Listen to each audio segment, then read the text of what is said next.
गायक चिड़िया।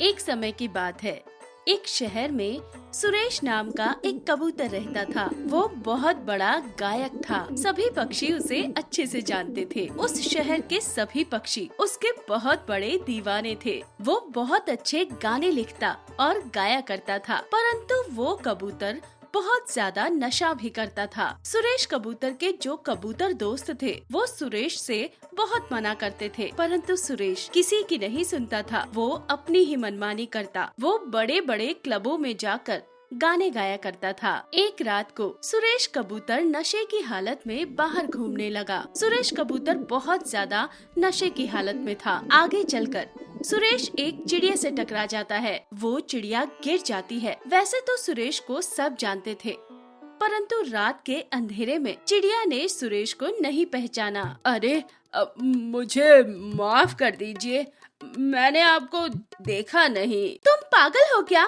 तुम्हें दिखाई नहीं देता क्या? सुरेश चिड़िया से माफी मांगकर आगे चला जाता है। चिड़िया भी चली जाती है। वो चिड़िया भी एक छोटी सी गायक थी। छोटे छोटे प्रोग्राम्स में गाने गाया करती थी। उसी रात वो एक प्रोग्राम में गाना गा रही थी। नशे की हालत में घूमते घूमते सुरेश उस प्रोग्राम में पहुंच गया। वहाँ उसने देखा कि वो चिड़िया सुरेश के गाने को ही बहुत अच्छे सुर में गा रही थी। उसे देखकर सुरेश गायक बहुत खुश हो गया और प्रोग्राम खत्म होने के बाद चिड़िया के पास जाकर बोला, अरे वाह, आप कितना अच्छा गाती हैं। आपकी आवाज कितनी अच्छी है। वो चिड़िया सुरेश को पहचान लेती है और कहती है, आप यहाँ क्या कर रहे हैं? और मैं आपके सामने आपका ही गाना गा रही थी और रास्ते में भी मैंने ना जाने आपको क्या क्या कह दिया।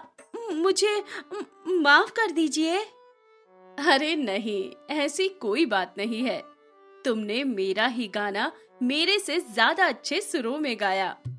वैसे आपका नाम क्या है? मेरा नाम कुमकुम है। परंतु आप मजाक कर रहे हैं ना? मेरी आवाज आपकी आवाज जितनी अच्छी कहाँ है? मैं तुम्हें अपने साथ ले जाना चाहता हूँ। अब मैं तुम्हें बहुत बड़ी गायिका बनाऊंगा। अब से तुम ये छोटे छोटे प्रोग्राम्स में नहीं जाओगी। तुम अपने मालिक से मना कर देना कि मैं अब से तुम्हारे साथ काम नहीं करूँगी। कुमकुम चिड़िया अपने मालिक के पास जाकर कहती है, मालिक, अब से मैं आपके यहाँ काम नहीं करूँगी। मालिक गुस्से में कहता है, तुम्हें यहाँ तक लाने में मैंने बहुत मेहनत की है और अब तुम ये सब छोड़कर जा रही हो। पहले तुम्हें मुझे पैसे देने पड़ेंगे, तब तुम यहाँ से जाओगी। बेचारी कुमकुम बहुत गरीब थी। वो बोली, मैं इतने पैसे कहाँ से लाऊंगी मालिक? मुझे नहीं पता, परंतु पहले मुझे मेरे पैसे चाहिए, फिर तुम यहाँ से जाओगी। तभी सुरेश कबूतर वहाँ आ जाता है और कहता है, मैं तुम्हें पैसे देता हूँ। कितने पैसे चाहिए तुम्हें? पर कुमकुम अब आपके साथ काम नहीं करेगी। ऐसा कहकर वे दोनों चले जाते हैं। घर जाकर कुमकुम अपने माँ पापा को सारी बात बताती है, परंतु उसकी माँ गुस्सा करती है और कहती है, तुमने उस कबूतर की बातों में आकर अपनी नौकरी छोड़ दी। तुम ऐसे किसी भी अनजान पर भरोसा कैसे कर सकती हो? कुमकुम चिड़िया परेशान हो गई। एक दिन सुरेश कबूतर कहीं बाहर जा रहा था तो रास्ते में उसके साथ दुर्घटना हो गई। वो बेचारा बहुत घायल हो गया और वो वहीं किसी अस्पताल में भर्ती कर लिया गया। पूरे 1 महीने तक उसे वहीं रहना पड़ा। कुमकुम से उसका कोई संपर्क नहीं हो पा रहा था। तो कुमकुम चिड़िया को लगा कि सुरेश कबूतर ने उससे झूठ बोला है। वो बेचारी दूसरी नौकरी ढूंढने लगी।